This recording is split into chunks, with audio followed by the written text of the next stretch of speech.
বিক্ষোভে উত্তাল ইরান। আগুন জ্বালিয়ে ভাঙচুর করে ক্ষোভ জানাচ্ছে বিক্ষোভকারীরা। দাবি একটাই, খামেনি সরকারের পতন।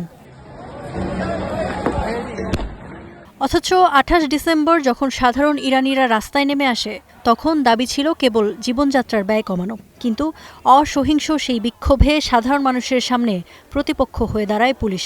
বল প্রয়োগ করে যে ছোট্ট বিক্ষোভ তারা দমন করতে চেয়েছে, সেটাই বারুদের মতো ছড়িয়েছে পুরো দেশে, রূপ নিয়েছে স্মরণকালের সবচেয়ে বড় বিক্ষোভে। বিবিসি বলছে, হাসপাতালগুলোতে হতাহতদের উপচে পড়া ভিড়। আন্তর্জাতিক মানবাধিকার সংগঠন হিউম্যান রাইটস অ্যাক্টিভিস্ট বলছে, মৃতের সংখ্যা হাজার ছাড়িয়েছে। তবে ৫০০ মানুষের মৃত্যুর সংখ্যাটা নিশ্চিত। এখন পর্যন্ত আমরা ৫০০ বিক্ষোভকারীর মৃত্যুর খবর পেয়েছি।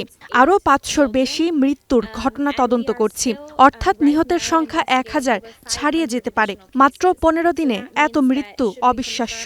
একই অবস্থা গ্রেপ্তারের ক্ষেত্রেও।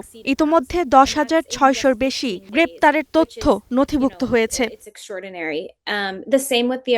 এত বিপুল সংখ্যক সাধারণ মানুষের মৃত্যু ক্ষুব্ধ করেছে ইরানিদের। তাই যে কোনো মূল্যে খামেনি সরকারের পতনই এখন তাদের একমাত্র দাবি। বিক্ষোভ ছড়িয়েছে বিভিন্ন দেশে থাকা প্রবাসী ইরানিদের মধ্যেও। খুব দ্রুতই সরকার পতন হোক, এটাই আমাদের প্রত্যাশা।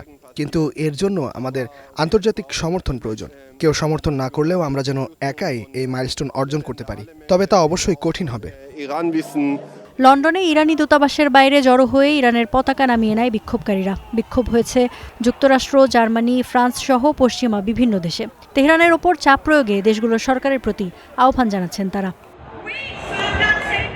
Iffat Khandakar, Star news.